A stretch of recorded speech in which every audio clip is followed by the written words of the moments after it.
Salve galera, bem-vindo a mais um podcast do esporte. Hoje um podcast depois de uma longa pausa aí, confesso, tenho que ser sincero com vocês, Jogos Olímpicos estão consumindo um pouco do meu tempo aí, tá? Tá até um pouquinho difícil de acompanhar o futebol. Peço perdão, né? Porque é um, é um evento que acontece de 4 em 4 anos, então a gente naturalmente acaba tentando acompanhar o máximo possível, né? E às vezes acaba deixando um pouco o futebol de lado, mas o nosso futebol está aí, está acontecendo os campeonatos nacionais, né? O Campeonato Brasileiro está rolando, Libertadores, né? Hoje, essa semana aí, tem rodada da Copa do Brasil. Então vamos tentar fazer um bem bolado aqui, um compilado, até tentar falar um pouco também de Olimpíadas, por que não? Né? Tentar. Eu sempre deixei aberto aqui o convite a vocês. Eu falo mais de futebol, obviamente, porque é a paixão nacional e é o esporte que a gente acaba tendo mais contato, né, no nosso dia a dia. Os canais esportivos, os jornais só falam de futebol, então é um pouco mais fácil de falar de futebol, mas sempre deixei o canal aberto aqui para falar de outras modalidades, o futebol de outros países também. Eu acho que a gente sempre tenta acompanhar o máximo na medida do possível, mas é óbvio que é impossível falar de tudo, né? É impossível acompanhar tudo, mas nesses Jogos Olímpicos eu estou tentando, é, é, é um olho cá, um olho aqui, um olho lá, né? Tentando ver tudo que é possível. Os jogos acontecem de madrugada, então muita coisa também não dá para ver. Você dorme tarde, acorda cedo e assim vai, né? Assim vai a vida de quem gosta de de, de esportes, né? Que nem a gente aqui no podcast. Mas vamos falar rapidamente de Campeonato Brasileiro, porque não vou falar de partida a partida, até porque a gente já está bem atrasado, né? Deixamos de falar de várias rodadas, mas falar do líder Palmeiras, né? O Palmeiras segue líder do Campeonato Brasileiro, até com uma certa tranquilidade, engatando aí uma sequência de vitórias fantásticas, tá? Uma vantagem que é confortável, a gente diz, apenas 3 pontos do Atlético Mineiro, é bem verdade, né? Apenas uma rodada de diferença, mas é, nesse, nesse esporte de alto rendimento e pela fase que vive o Palmeiras, né, com o elenco que tem o Palmeiras, é uma vantagem, de certa forma, que a gente pode dizer que é confortável, né? Porque até então, se a gente via, por exemplo, o Bragantino no topo da tabela, todo respeito ao Bragantino, a gente já falou aqui, a gente já abordou essa discussão antes, mas por mais vantagem que tivesse o Bragantino, era natural que uma questão de tempo outros favoritos chegariam, né? Repito, com todo respeito à equipe do Bragantino, né? Mas você lidando com o cansaço, com pressão, com outras competições, é natural uma queda de rendimento e as equipes que tiveram mais investimentos, né, as equipes que têm mais elenco para rodar, acabam encostando e é isso que a gente acaba vendo, né? O Palmeiras, que é considerado por muitos e por mim também a equipe com o melhor elenco do Brasil, é, é, tem conseguido gerenciar isso muito bem, né? Tem conseguido administrar isso muito bem. Até porque com a eliminação na Copa do Brasil, o Palmeiras fica ainda um pouco mais tranquilo em relação. Óbvio que o torcedor fica aborrecido ainda pela forma como foi a eliminação, mas se for pensar nos campeonatos que continuam para o Palmeiras, é uma certa vantagem, né? Você tem um período maior de descanso, você tem um período maior de treinamento. Então, para o Palmeiras, de certa forma, é um bom negócio, né? É um bom negócio, é um desgaste a menos, é um risco a menos, né, de você perder um jogador por contusão, por desgaste, enfim, por cansaço. Então, o Palmeiras segue seguindo a sua cartilha, nenhum jogo excepcional, a gente tem que abordar esse ponto, né? Não é, tá falando, tá sendo anti, não é isso, tá? Não é isso. Os placares das vitórias palmeirenses são bem humildes, né? A última rodada, por exemplo, o Palmeiras ganhou de 1-0, gol contra do Manuel, né? Contra o Fluminense. Então, antes disso, né? E teve goleada contra o Atlético Goianiense. Ok, goleada fora de casa é importante ressaltar, mas antes disso, né? 3-2 para cima do Santos. Então, mas aí antes de novo 2-0. Então o Palmeiras faz o seu papel, né? Eu acho que esse é o ponto. Uma ou outra partida acaba fazendo mais gols, mas não é uma equipe que tem na sua característica ser goleadora, tá? Mas, de novo, não estou querendo desmerecer aqui, não estou falando que isso é ruim. Muito pelo contrário. Enquanto eu vejo vários comentaristas criticando o futebol do Palmeiras, falando que tem que ser mais ofensivo, tem que fazer mais gols, tem que agredir mais o adversário, eu acho que o futebol praticado pelo Palmeiras é bonito, né? Porque é o futebol eficiente. Que, querendo ou não, a gente gostando ou não, o futebol eficiente é o futebol que conquista títulos, né? E o Palmeiras, nessa forma de jogar, né, que se consolidou já, não com o Abel Ferreira, mas muito antes do Abel Ferreira, né, de ser um time muito sólido defensivamente, de apostar no contra-ataque, de ser mortal, como foi a característica de 2020, eu não acho que é um Palmeiras que. Eu não acho que é um futebol feio. Eu acho que é uma forma de jogar diferente e sendo eficiente, eu acho que a gente tem que elogiar. Né? Eu gosto muito dessa forma. Eu gosto muito da gente ter variações, né? Variações, esquemas táticos diferentes. O Flamengo, por exemplo, é uma equipe que se consolidou nos últimos anos e volta agora com o Renato Gaúcho a ser uma equipe muito forte ofensivamente. É uma equipe que marca muitos gols. Né? Destaque para a goleada contra o São Paulo 5-1. Foi uma goleada típica. Eu considero que o Flamengo tenha tido muitos méritos, mas o São Paulo entregou o jogo. Né? O São Paulo sofreu um apagão. Mas aí antes disso, 5-0 para cima do Bahia. Então já mostra é, repito, não quero desmerecer e tirar o mérito dessa goleada para cima do São Paulo. Acho que existem opostos, né? O São Paulo não é uma equipe que é para tomar 5 gols, por exemplo. Então, o Bahia também não, vamos ser sinceros, tá? Mas o São Paulo, pelo que a gente começou a ver desde o início do ano, esse São Paulo do Hernan Crespo, o barulho do celular aqui, peço perdão, mas esse São Paulo do Hernan Crespo não é uma equipe de tomar 5 gols, né? Mas o Flamengo, uma grande atuação. E volta aí essa característica, me parece, né? Até por esses dois últimos resultados, a gente, obviamente, faz uma projeção em cima dos últimos resultados.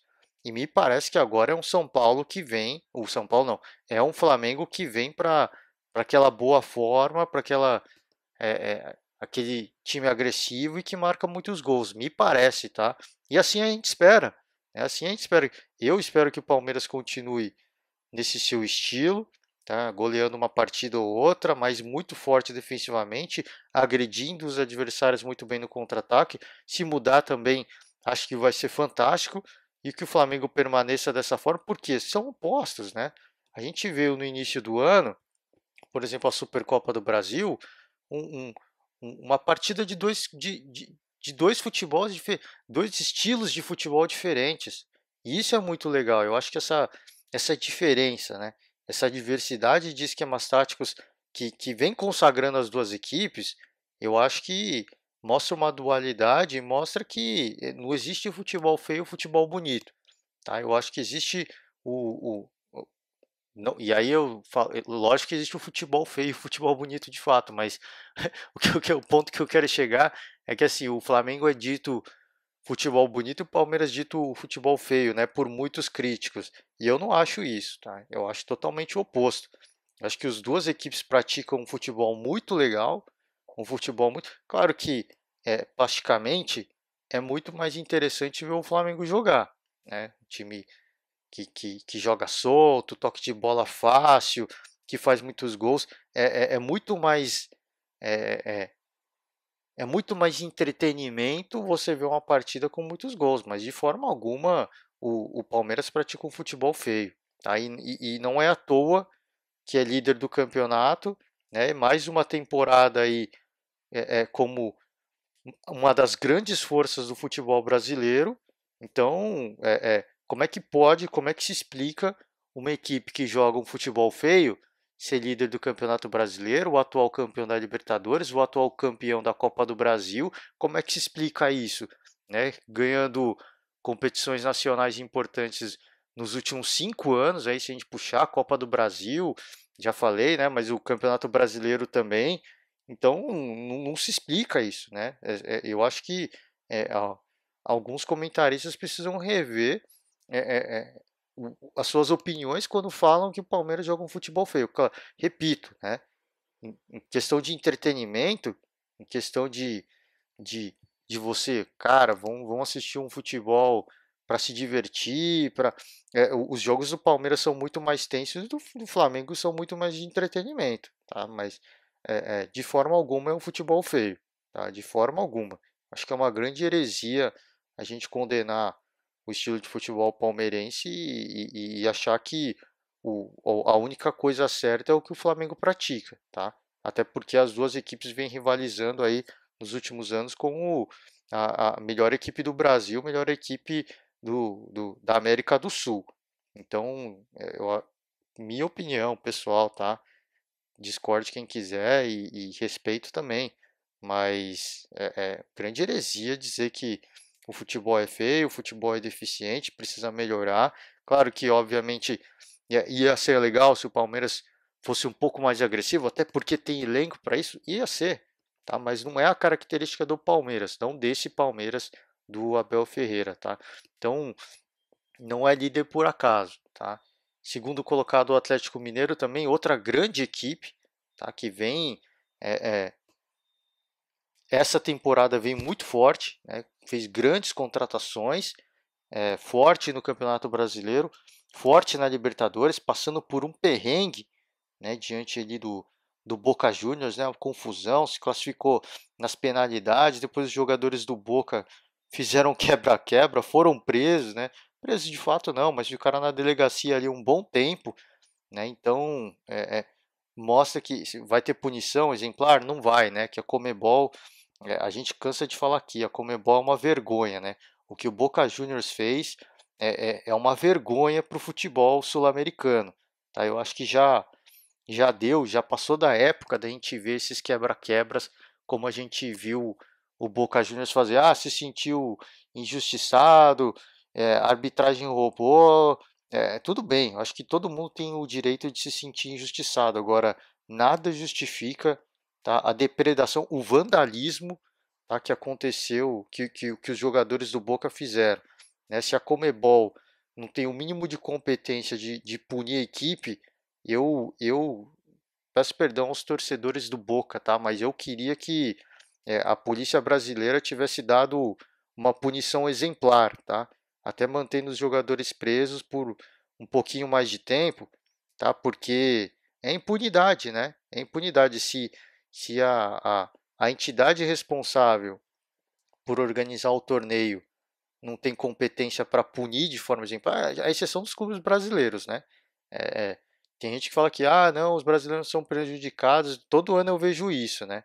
Comentários falam que os brasileiros não são prejudicados em competições sul-americanas, né? É, é, acredita quem quer, né? Acredita quem quer, mas a história fala por si só, né? Eu me baseio na história, tá? É, eu tenho aquela premissa de que a gente A gente não pode fazer pré-julgamentos, tá? Então, mas se acontece uma vez, a gente, ok, aconteceu, foi um erro aí que aconteceu. Se acontece duas, acontece três, acontece em todos os anos, aí, infelizmente, o pré-julgamento ele entra em cena e quem tem que provar o contrário, no caso, é a Comebol. É a Comebol que tem que ir lá e provar que é, é, é um, é uma entidade que vai punir, que é uma é, é, entidade que não é tendenciosa, a gente pode dizer assim. Então fica aí, né? Repito, todo respeito aos torcedores do Boca, mas eu queria que a, a, a polícia mineira tivesse é, é, dado uma punição extremamente exemplar, tá? Ah, mas os caras não são brasileiros. O problema é deles, né? O problema é deles. Vem para o país dos outros causar baderna, tumulto, né? Bandidagem, né? Porque isso é bandidagem, né? O que eles fizeram não é, isso é comum, né? Na Argentina. Desculpe os argentinos, não vou generalizar, né? mas aquela final da Libertadores do Boca com o River foi uma vergonha para o futebol sul-americano, né? Os caras quebraram, botaram a polícia para correr. Você ter noção do nível de vandalismo, tá? E os torcedores são um reflexo do que os jogadores fazem, né? Ficou claro com esse episódio do Boca Juniors que a torcida é só um reflexo daquilo que é o clube, né? Os jogadores. Não generalizando de novo, peço perdão aqui, mas o que a gente viu foi criminoso, né? Infelizmente, esse é o termo que a gente pode usar. Mas enfim, o Atlético se classificou, é mais um brasileiro que segue aí adiante na Libertadores e justiça foi feita, né? Pelo menos em termos de futebol, justiça foi feita. E o Atlético Mineiro é uma das grandes forças dessa temporada, né? Grande força dessa temporada. O Cuca vem fazendo um bom trabalho aí, o São Paulo ele não continuou, né? Mas o torcedor do Atlético deve ter ficado na bronca, mas o Hulk vem se destacando nessa equipe, né? É o grande nome dessa equipe mineira, tá? O Hulk que aliás flertou aí por um bom tempo com o Palmeiras, né? E acabou indo para o Atlético Mineiro, né? O clube tinha mais grana para pagar, mas, mas enfim, vamos seguir. O Fortaleza é o terceiro colocado, tá? Do Campeonato Brasileiro e eu tinha dito aqui, né? O Fortaleza é, é, tinha condições, tem, vem mostrando que tem. Naquela época eu falei que tinha, né? Condições de brigar aí. Liderança era um pouco complicado com as equipes favoritas que a gente tinha, né? E que tem ainda, Palmeiras e Atlético. Mas o, o Fortaleza sonhar com uma vaga na Libertadores, eu não achava absurdo naquela época. E vem provando isso o Fortaleza, né? Vem provando que tinha caído um pouco de rendimento, é natural, né? Natural as equipes oscilarem um pouco, mas essa terceira colocação, para mim, muitos olham para o Fortaleza como terceiro colocado e arregalam os olhos e se surpreende. Não é surpresa alguma, tá? O Fortaleza está nessa terceira colocação, até por, até por tudo que o clube foi construindo nos últimos anos, tá? Em termos de organização do seu futebol. Então, eu acho que é uma terceira colocação que me agrada, até pela a gente vê uma variação, sair um pouco desse eixo sul-sudeste, né? Que é muito comum a gente ver aí equipes do sul e do sudeste liderarem o campeonato brasileiro, o estarem no topo, né? Liderar, de fato, é sul e sudeste nos últimos anos, né? Mas é, é, ali na área do G6, né? Da Libertadores, é muito comum, né? A gente vê mais esses clubes e ver o Fortaleza na terceira colocação, para mim não é uma surpresa e muito me agrada, tá? E eu espero que ali se mantenha, né? Para que a gente tenha uma variedade, né? Uma representatividade do Nordeste, tá? Então, acho que é muito legal isso. A gente precisa, o futebol para ele evoluir, para ele crescer, a gente precisa ter variações, né? É toda a discussão que eu que a gente fez agora, reflexão que a gente fez agora em relação ao futebol do Palmeiras e do Flamengo, tá? A gente precisa de variações, a gente precisa de coisas diferentes. E o Fortaleza estar ali é uma coisa diferente, tá? Fora a questão, né, da representatividade aí da região Nordeste, e eu acho que é muito legal a gente ter coisas diferentes. Uma equipe que, de longe, né, de longe, um orçamento extremamente distante, se a gente comparar com Palmeiras e Atlético Mineiro, muito distante, mas mostra que não é só grana, né? Não é só grana. Você se organizar bem, você arrumar a casa, é, você colhe bons frutos, né?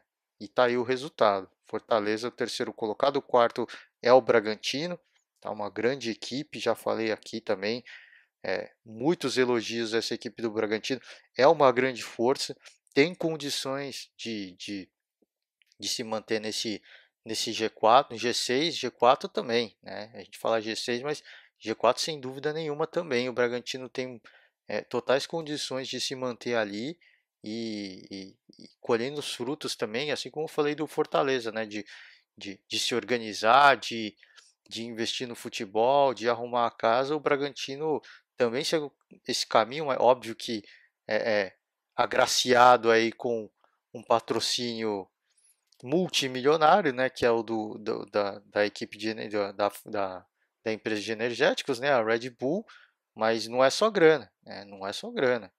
Você precisa se organizar para chegar onde chegou o Bragantino.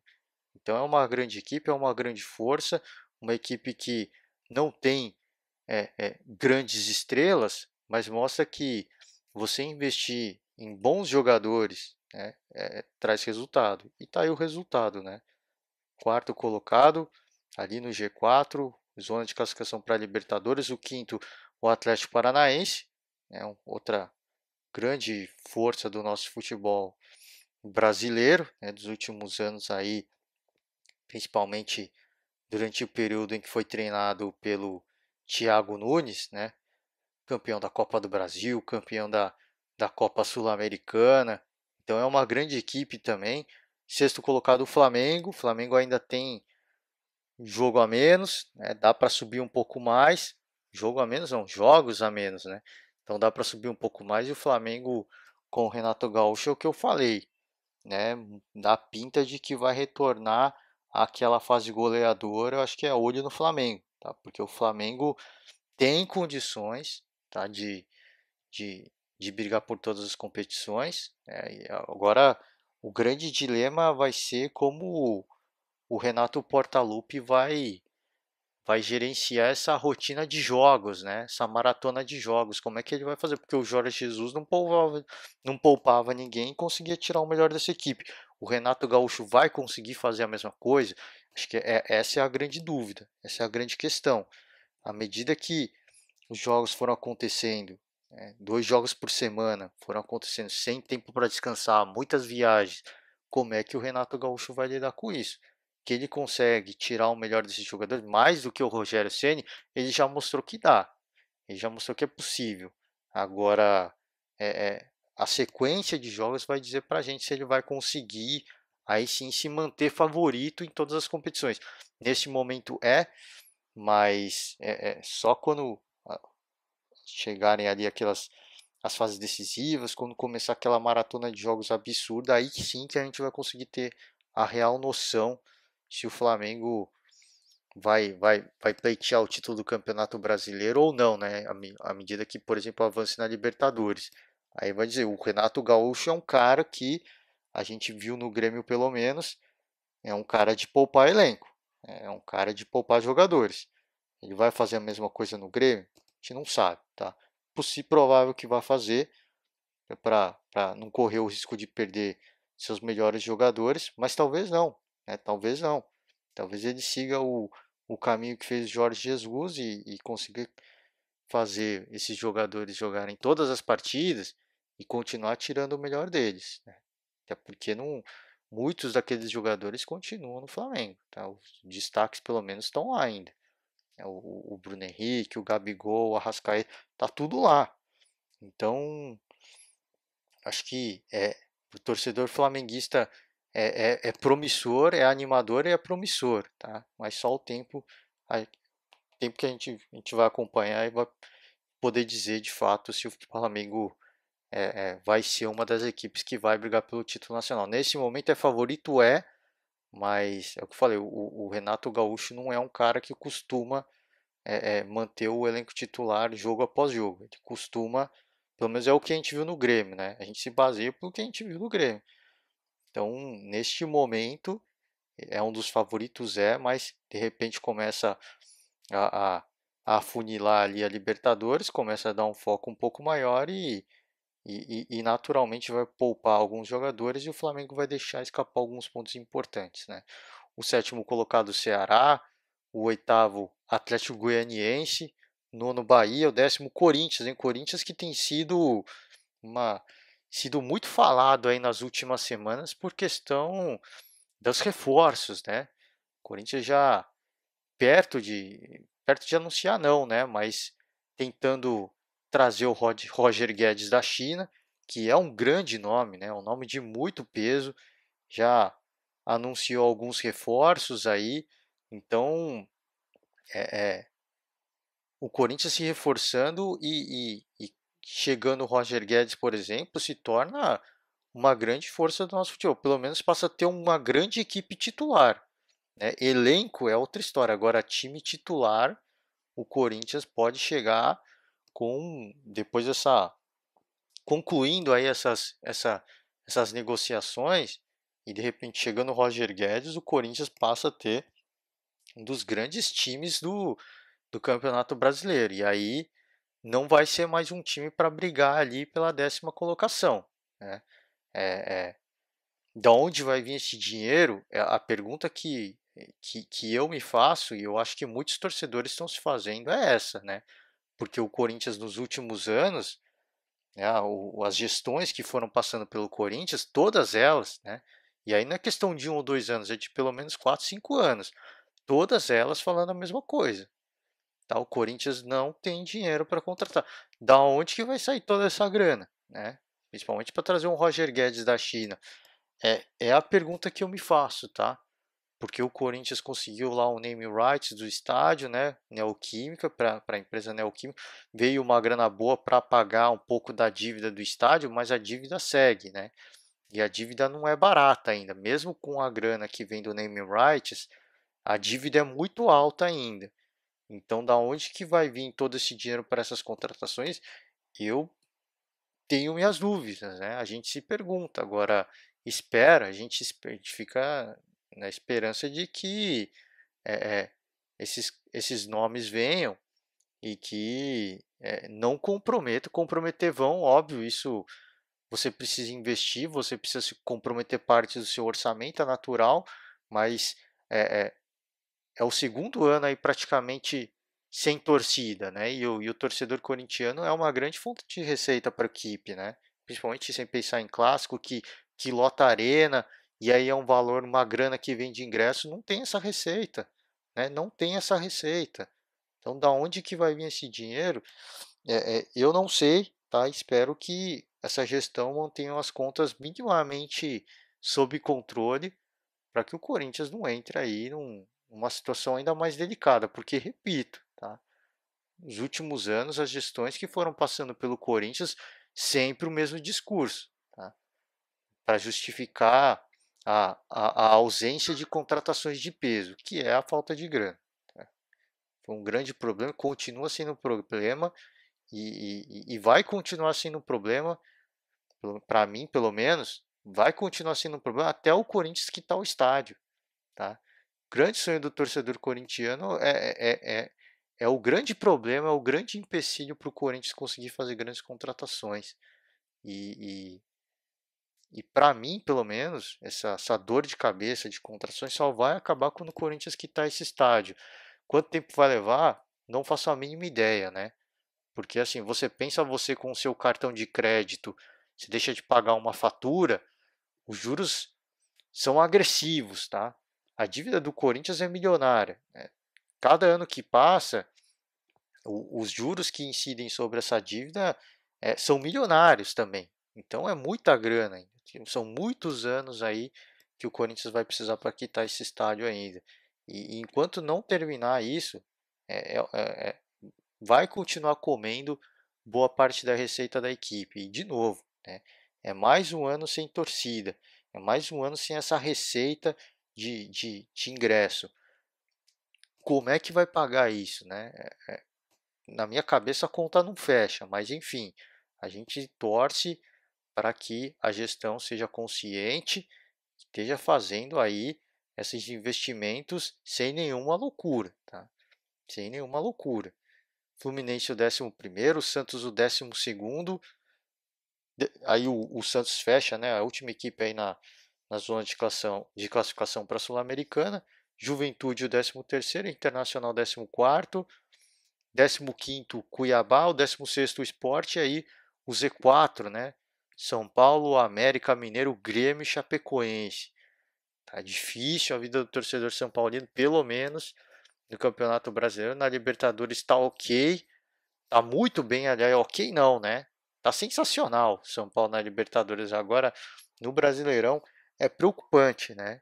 E o 5-1 contra o Flamengo expõe um problema e, e, e assim, Eu já vi equipe sendo campeão de uma competição e ser rebaixada, tá? Então, o torcedor pode estar na euforia, na alegria com a Libertadores, mas já passou da hora do São Paulo dedicar atenção, esforço para o Campeonato Brasileiro. Já passou da hora. Tá ali deixando passar, tá ali deixando escapar, estamos bem na Libertadores. Depois, cara, assim, eu não acho que o São Paulo vai ser rebaixado, mas se não tomar cuidado, se não prestar atenção, vai ficar aí o segundo semestre inteiro sofrendo com isso, é um sofrimento desnecessário. Então, por isso que eu tô falando, já passou da hora do São Paulo, né, do Hernan Crespo dedicar uma atenção especial para o Campeonato Brasileiro. Já passou da hora, mas tá aí, a gente continua vendo, tá negligenciando, né? Tá negligenciando. É isso que a gente está vendo. O Grêmio do Felipão aí parecia que ia por ordem na casa, mas empate, aí vem uma derrota, aí depois empate de novo. Vida do torcedor ali do Rio Grande do Sul não tá fácil, né? Não dá para ninguém tirar sarro, é o que eu não dá para ninguém tirar sarro de ninguém, né? Porque ninguém tá totalmente tranquilo. O Grêmio obviamente está numa situação mais delicada, mas não tá ninguém com, com respirando tranquilamente, né? Para poder tirar um sarro legal, né? Não tá ninguém é, de bem com o seu futebol, tá? E eu acho que com isso eu fecho o, o Campeonato Brasileiro da Série A. Eu queria passar rapidinho, né, falar da Série B, porque o Cruzeiro é o vice-lanterna da Série B. É o vice-lanterna da Série B. Que situação, a que ponto chegou, tá, essa equipe do Cruzeiro? A que ponto chegou? É, dá para ficar feliz? Eu já falei mais de uma vez aqui, tá? Uma equipe como o Cruzeiro, é o maior vencedor da Copa do Brasil, tá na situação que tá. Claro que os rivais tiram sarro, eu acho que vale, é saudável para o esporte, faz parte do esporte, mas não é bonito, isso não é legal, não dá para a gente ficar feliz. Claro que colhe os frutos da sua própria incompetência, tá? Senão não estaria ali, mas não dá para a gente ficar feliz de ver. E esse destaque que eu dou não é para tirar sarro, é um destaque que eu dou para mostrar que é, é, a gente vê um clube da Série A hoje que está super bem e a gente não vê as contas, né? A gente não sabe o que a gestão está fazendo. Eles acham que está tudo tranquilo, tudo em ordem, de uma hora para outra, todos aqueles problemas são expostos e entra numa bola de neve e tá aí o resultado, né? O Cruzeiro. Então, mostra que ninguém está imune disso, né? Ninguém está imune. A incompetência pode chegar a tal ponto que a equipe está aí, ó. É uma sangria, um problema e não dá para sair, não dá para sair porque não tem mais grana, né? Como é que vai sair dessa situação se não tem grana para contratar bons jogadores? Não tem como, tá? Não tem como. Falta de confiança, vai faltar dinheiro para pagar salário. Então, a situação do Cruzeiro é, é absolutamente lamentável, né? Lamentável. E, e a gente traz o destaque negativo porque um clube que, uma questão de 5 anos aí, era uma das grandes forças do nosso futebol. A gente vê nessa situação, é triste, cara. É triste de verdade, assim. São Paulo, por exemplo, teve o caso da Portuguesa, né? Eu acho que poucos devem se lembrar desse nome, né? Mas os mais antigos, não estou aqui falando que eu sou velho, mas os mais antigos vão lembrar, né? A Lusa foi um dos grandes nomes do futebol paulista, né? Procura aí onde é que está a Lusa, você não vê mais. Você não sabe onde é que está. Eu não tenho a mínima noção de que campeonato está disputando a Portuguesa. Tá? Eu não estou aqui tirando sarro, é de verdade, assim. E é triste, né? É muito triste, tá? Uma equipe que foi, repito, uns grandes nomes do futebol paulista, revelou grandes jogadores da nossa história. E não estou falando de história do futebol paulista, história do futebol brasileiro. E a gente nem sabe onde é que estão esses caras, esse time mais, né? Então o Cruzeiro segue esse mesmo caminho, né? O Cruzeiro segue esse mesmo caminho. rebaixamento para a Série C, eu acho que é possível, tá? É totalmente possível, é totalmente plausível. Né? E tem a questão, né? O Cruzeiro deve uma grana aí, pode cair direto para a Série C e punição da FIFA, né? Por uma grana, por dívida aí. No ano passado, não sei se vocês se recordam, o Cruzeiro já começou o campeonato da Série B negativo, né? Por causa conta dessa dívida mesmo, não pagou e, e eu não sei em que ponto que está essa punição da FIFA, né? Mas pode cair direto, né? Tá jogando aí, tá numa situação e nem tem grana para pagar, né? Esse é o ponto. Então tá numa situação difícil em termos de ponto, mas pode cair direto, né? Por punição da FIFA. Então, onde é que vai parar o Cruzeiro, né? Não sei, gente. É triste, né? Repito, eu falo de novo, falei e vou repetir. É uma situação absolutamente lamentável, né? Lamentável. Mas de pegar outras equipes que caíram, grandes nomes, né? Do futebol brasileiro, aí, o Vasco é o sexto colocado, tá 22 pontos, está um ponto aí da zona aí de promoção para a Série A. A gente pegar o Botafogo, por exemplo, o Botafogo é o 11º, né? Tá um pouquinho mais distante, 19 pontos, tá, não tá tão distante, pensa são 4 pontos, mas tá ali no meio da tabela, né? Tá ali no meio da tabela, a situação não é das mais tranquilas. Então você vê que a situação ela é complicada, né? Eu falei, né, da diversidade, né, do nosso futebol. Tem equipes que estão correndo, né? Tem equipes que estão correndo por fora e que querem voltar ao destaque aí, os seus anos de glória. E para aqueles que não se cuidam, o destino é esse, né? O destino é esse, é viver de passado. Infelizmente, é triste a gente falar isso. É triste de verdade. Mas essa que é a realidade, infelizmente, né? Mas enfim, vamos seguir. Queria falar brevemente de Jogos Olímpicos, né? Pelo menos dar um destaque para o futebol. Seleção brasileira, a chave masculina tá bem, né? O Brasil venceu o último jogo aí 3-1 da Arábia Saudita. Iniciou aí as Olimpíadas um jogo contra a Alemanha, um jogo que, aliás, o Brasil poderia ter devolvido 7-1, né? Mas aí começa a fazer corpo mole, né? Eu acho que não havia necessidade, obviamente, do Brasil devolver o 7-1, tá? Mas moralmente no coração do torcedor, independentemente se fosse Olimpíada, se fosse campeonato de juniores, tá? O torcedor brasileiro quer ver esse troco, essa revanche. E o Jardine teve essa oportunidade, tá? E deixou escapar, né? Deixou escapar. O Brasil fez 3-0 com muita tranquilidade, 3 gols do Richarlison, e aí teve uma penalidade e o Richarlison não cobrou, né? Ele tinha que ter sido o cara para cobrar o pênalti, fazer 4 gols e esmagar a Alemanha, né? E ainda correu risco não, mas sofreu, né? A Alemanha teve um jogador expulso ainda, conseguiu fazer 2 gols, sofreu de forma desnecessária, né?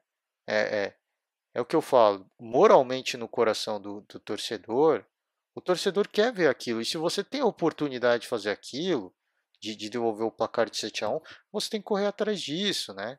É isso que eu fico na bronca.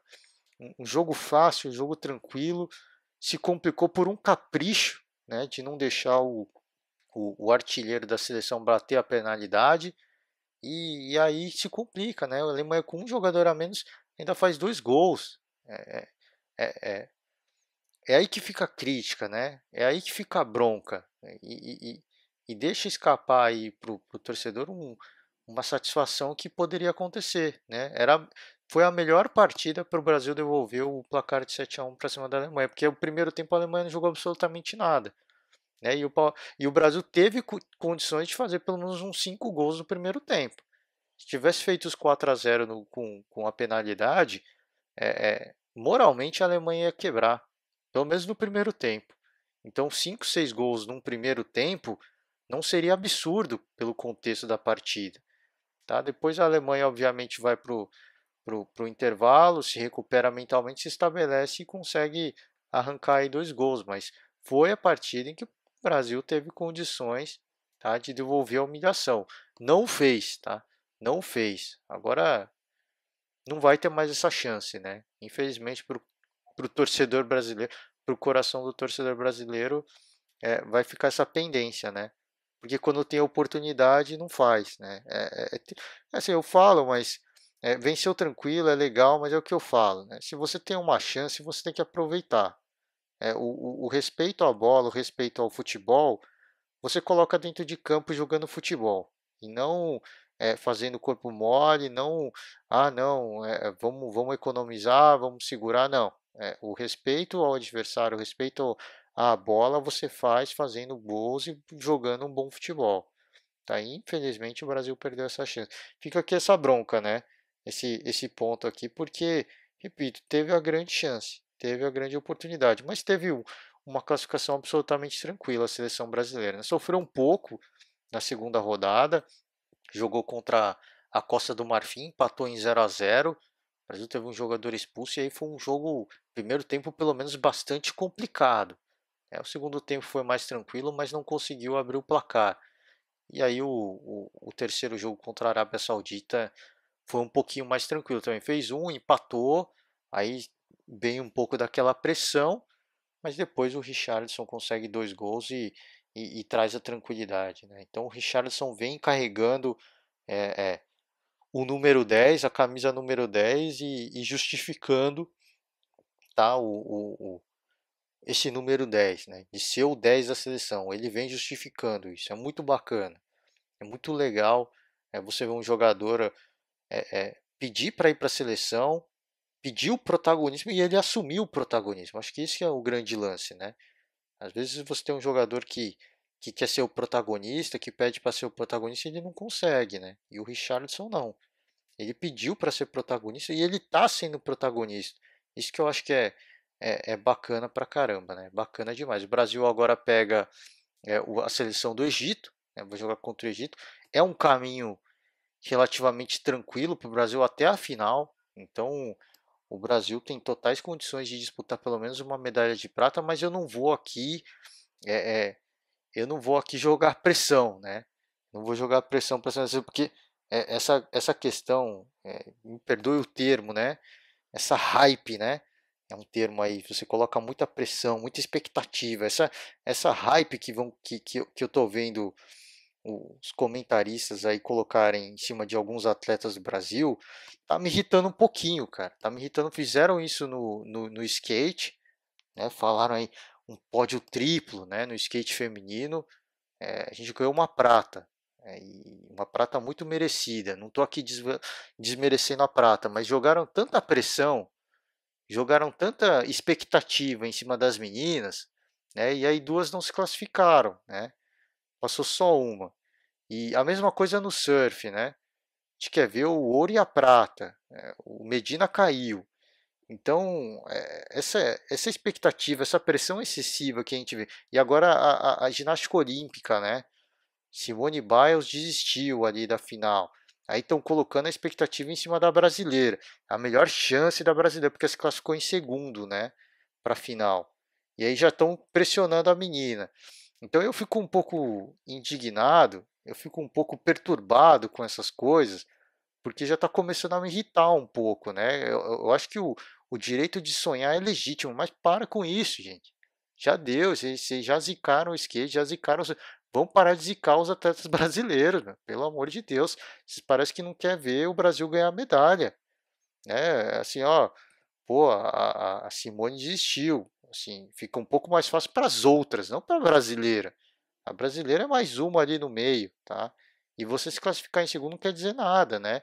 Fizeram a mesma coisa ali com o nadador brasileiro lá. Se classificou em segundo na final do borboleta, se eu não me engano. Peço desculpas aqui. E aí o cara terminou em sexto, né? Jogam tanta pressão em cima do cara. E aí, quando o cara perde, o cara se sente pressionado. Quando perde, fica todo mundo decepcionado, né? Para que faz isso, né? Essas coisas que eu fico um pouco transtornado, mas tudo bem. Fica aí o desabafo, né? Mas se a gente pegar a história do futebol brasileiro, pelo menos futebol masculino, né? A gente olhar a chave do masculino, seleção pentacampeã, atual campeão olímpica, vai pegar o Egito, né? Na chave ainda tem Coreia do Sul, tem México. Então, assim, um caminho ok, não vou dizer que é tranquilo, mas é um caminho ok para o Brasil chegar numa eventual final. Mas eu não vou cometer essa gafe de fazer o que eu estou vendo vários e vários comentaristas fazerem, né? Eles estão massacrando os atletas brasileiros, né? Eu fico chateado, cara. Fico chateado porque fica jogando essa expectativa, pressionam os atletas e depois quando não acontece fica todo mundo decepcionado, né? Mas a gente esquece que tem outros atletas disputando, né? A gente esquece que tem outros atletas que treinaram, que que que que estão treinando. O do Medina, por exemplo, eu acho que não foi culpa da pressão, né? Ali foi uma sacanagem que fizeram. Para quem não viu, é, é, entendo nada de surf, tá? De pontuação de surf, mas é, é, ali pesou o atleta da casa, tá?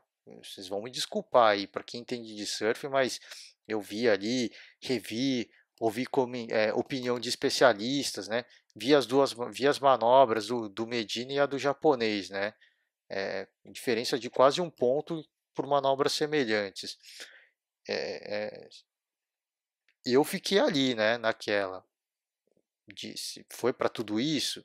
Eu não sei, né? Eu não manjo nada de surf, nunca surfei, mas fica aquela questão, é que eu falei, eu estou me baseando na opinião de comentaristas que são surfistas, né?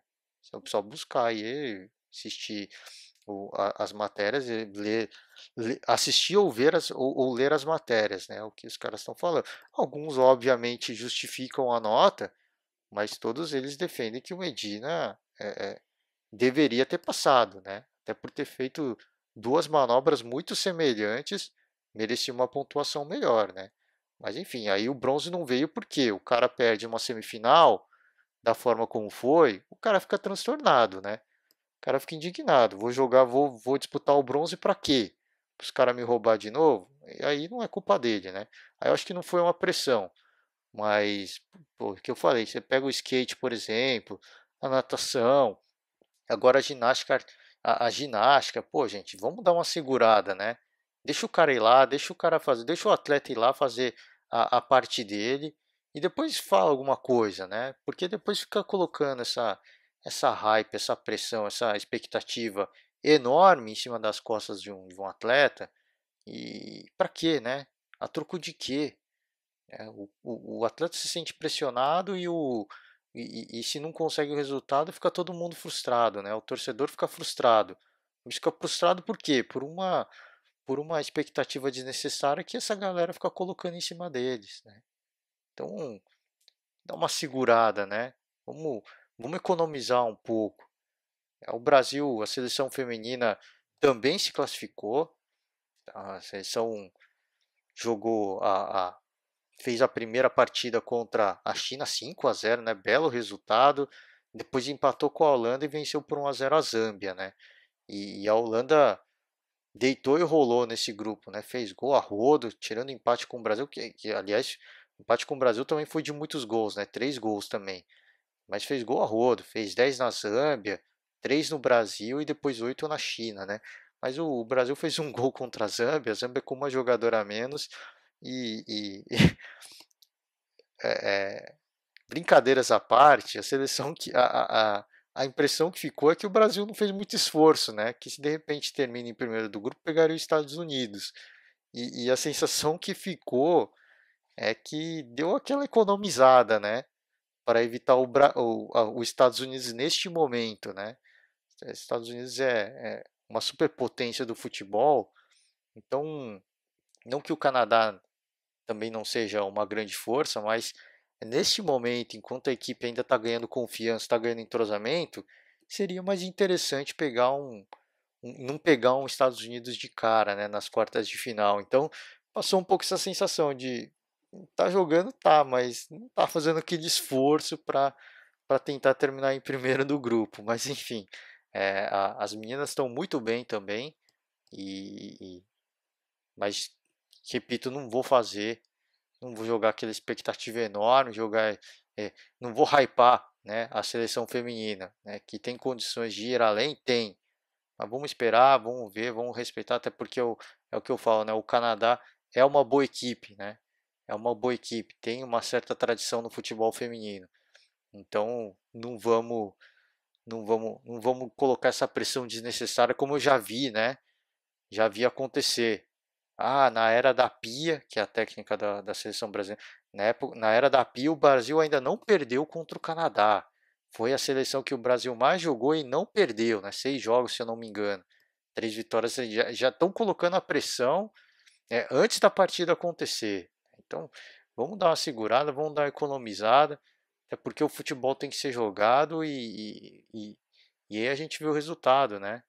Mas enfim, os jogos estão muito legal, mas é o que eu falei, uma coisa que tem me incomodado demais, tem me deixado um pouco irritado é essa pressão desnecessária que eu tô vendo, né? Devia ajudar, né? Devia ajudar, mas está prejudicando, né? Está atrapalhando, infelizmente, tá? Mas fica o destaque, né, das medalhas que a gente já teve, né? O Ítalo, por exemplo, ouro no surf, né? O Medina foi prejudicado ali, mas o Ítalo conseguiu levar a medalha de ouro, né? Imagina a sensação, né? Primeira vez do surf nos Jogos Olímpicos, ele é o primeiro campeão. É um cara que tá na história já, né? Não vai ser esquecido. Quem foi o primeiro campeão do surf nas Olimpíadas? Vão falar do Ítalo para sempre, né? Agora ele está na eternidade, né? Tá na eternidade. Então, que momento do esporte, né? Que grande momento do esporte para o esporte brasileiro. O Brasil está bem, né? No quadro de medalhas, tá 18º colocado, está com 5 medalhas no total, né? Tá bem ranqueado aí, a gente pode dizer. O Japão lidera, natural, né? A equipe sede, o país sede costuma ganhar mais medalhas, mas os Estados Unidos eu acho que a tendência ainda é melhorar à medida que as Olimpíadas vão avançando, né? Esse primeiro momento, acho que é até uma surpresa, né? Algumas medalhas do Japão, pelo a gente pegar, por exemplo, no skate, ganha tanto no masculino quanto no feminino, mas tem mais skate ainda, então é, é, vamos manter a calma, né? A tranquilidade tranquilidade nos eixos, vamos parar de pressionar os nossos atletas, porque quem tem a perder é a gente mesmo, não é os atletas, é todo mundo. O atleta perde aí anos de treinamento e a gente perde com a frustração, né? Por quê? Mas por que a gente se frustra? Porque a galera fica colocando essa expectativa desnecessária, né? Então vamos dar uma segurada e vamos acompanhar os jogos, né? Capacidade, a gente sabe que os atletas têm. Agora, ficar colocando essa pressão, a gente acaba por tirar o melhor desses caras, né? Tirar o melhor dessa galera que treina tanto para chegar nos Jogos Olímpicos e aí não consegue executar o que tem de melhor. Por quê? Porque tem pressão, né? Porque estão colocando pressão em cima. Os adversários já colocam a pressão e aí a própria torcida joga mais pressão, né, para cima dessa galera. Então, vamos ter a calma no lugar, a calma nos eixos. E é isso, gente. Por hoje eu encerro o podcast de hoje. Repito, né? Tá difícil acompanhar o futebol por causa dos Jogos Olímpicos. Mas a gente vai acompanhando e à medida do possível a gente vem e grava mais podcast para vocês, tá certo? Valeu, galera. Um forte abraço, uma boa semana para vocês. Vamos continuar acompanhando os jogos, vamos continuar torcendo para o Brasil e, e, e seguir acompanhando porque tá muito bacana. Gente. Apesar de todos os problemas, limitação de público, tá muito legal esses jogos, tá certo? Valeu, galera. Um forte abraço e até a próxima. Tchau.